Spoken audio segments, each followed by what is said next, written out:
الشیطان الرجیم بسم اللہ الرحمن الرحیم گورنمنٹ UPS ادی پورہ پتی کلسٹر گنا پورہ زون لنگیٹ جماعت چھٹی مضمون اردو.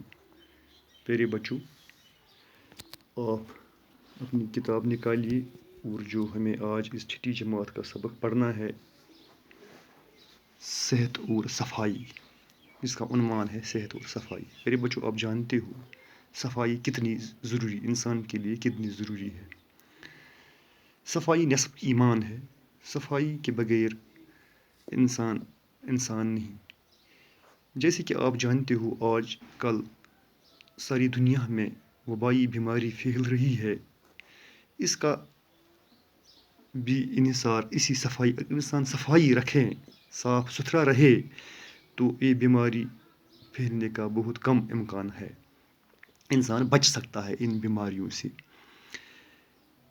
ہمیں ہمیشہ اپنے آپ کو صاف رکھنا چاہیے.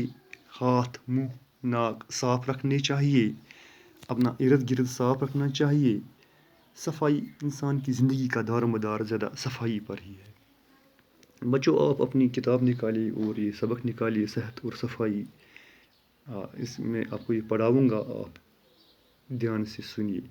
ہماری زندگی کا دار و مدار صحت پر ہے. جیسے ہم سب جانتے ہیں کہ زندگی کا دار و مدار صحت پر ہی ہے. اچھی صحت کے لیے تازہ ہوا، صاف پانی، اچھی غذا اور صفائی نہایت ضروری ہے. یعنی جو انسان زندگی گزار رہا ہے، اس صحت کے لیے انسان صحت مند ہونا چاہیے. اس صحت میں اچھا صحت رہنے کے لیے انسان کو تازہ ہوا، صاف پانی، اچھی غذا اور نہایت ضروری ہے. خوراک اور پانی کے بغیر ہم کچھ دن تو زندہ رہ سکتے ہیں، لیکن ہوا کے بغیر ایک پل بھی زندہ رہنا مشکل ہے. تو ہم سب جانتے ہیں انسان کچھ پل کے لیے، کچھ دن کے لیے رہ سکتا ہے زندہ غذا کے بغیر یا پانی کے بغیر، لیکن ہوا کے بغیر ایک پل بھی زندہ رہنا بہت مشکل ہے. ہم تقریباً ہر 5 سیکنڈ میں ایک دفعہ سانس لیتے ہیں. ہم ناک اور منہ کے ذریعے سانس لیتے ہیں. ان دونوں کو صاف بھی کرتے رہتے ہیں. ناک اور منہ کی طرح ہماری جلد کا بھی اپنا مخصوص کام ہے، لہذا جلد کو بھی صاف ستھرا رکھنا نہایت ضروری ہے. اس طرح ہمیں یہ سمجھ آیا کہ جیسے ہم ناک اور منہ کو صاف رکھتے ہیں، اسی طرح ہمیں اپنے جسم کو بھی صاف ستھرا رکھنا بہت نہایت ضروری ہے. تندرستی اور بیماری دونوں حالتوں میں تازہ اور صاف ہوا انسانی زندگی کے لیے لازمی ہے. اچھا خون صرف اچھی غذا اور صاف خوراک سے ہی نہیں بنتا، بلکہ تازہ اور صاف ہوا بھی اس لیے ضروری ہے. صبح سویرے ہوا خوری سے سستی دور ہو جاتی ہے. تازہ ہوا میں تھوڑی بہت ورزش بھی کرنی چاہیے. اس سے جسم کے تمام اعضاء تندرست اور توانا رہتے ہیں. تازہ ہوا غذا کے ہضم ہونے میں بھی مددگار ثابت ہوتی ہے. خدا کی عطا کی ہوئی نعمتوں میں پانی بہت بڑی نعمت ہے. ہمارے جسم کا 3/4 حصہ پانی کی شکل میں ہے. پانی خوراک کو اچھی طرح ہضم کرنے میں مدد کرتا ہے.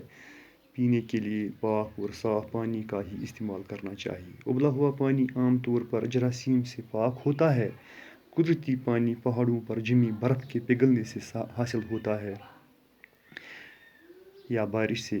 کنووں، چشموں اور تالابوں کا پانی خالص نہیں ہوتا. اس پانی میں مختلف قسم کے معدنیات، مادے شامل ہوتے ہیں. اسی طرح سمندر کا پانی نمکین ہونے کے باعث استعمال میں نہیں لایا جاتا.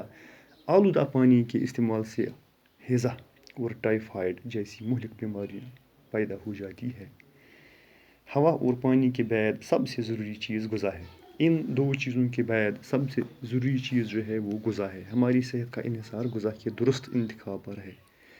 لہذا غذا کا انتخاب ایسا ہونا چاہیے جو پورے جسم کی نشو و نما کے لیے مفید ہو اور ہمیں تندرست رکھے. قدرت نے دنیا کے مختلف حصوں میں مختلف غذائی اجناس کی پیداوار کی سبیل رکھی ہے.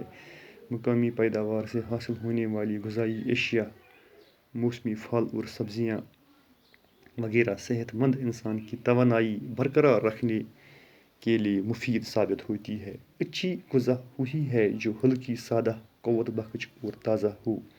غذا کے انتخاب میں اس بات کا بھی خیال رکھنا چاہیے کہ جسم کی نشو و نما کے لیے ضروری اجزاء مثلاً پروٹین، حیاتین، نشاستہ، شکر، چکنائی اور نمک وغیرہ اس میں موجود ہوں۔ اس طرح پیارے بچوں آج ہم یہاں تک ہی پڑھیں گے، باقی کل پڑھیں گے۔ اس طرح ہمیں آج یہ سمجھ میں آپ کو آیا ہوگا کہ انسان کی زندگی کا دار مدار صحت پر ہے، صفائی پر ہے۔ صحت کا دار مدار تو صفائی پر ہے۔ ہمیں جس طرح ہمیں صاف غذا استعمال کرنا چاہیے، صاف پانی استعمال کرنا چاہیے، اسی طرح تازہ ہوا لینا چاہیے۔ تو ہمیں اپنی غذا کا انتخاب ایسا کرنا چاہیے جو صحت کے لیے مفید ہو، جو ہمیں تندرست رکھے۔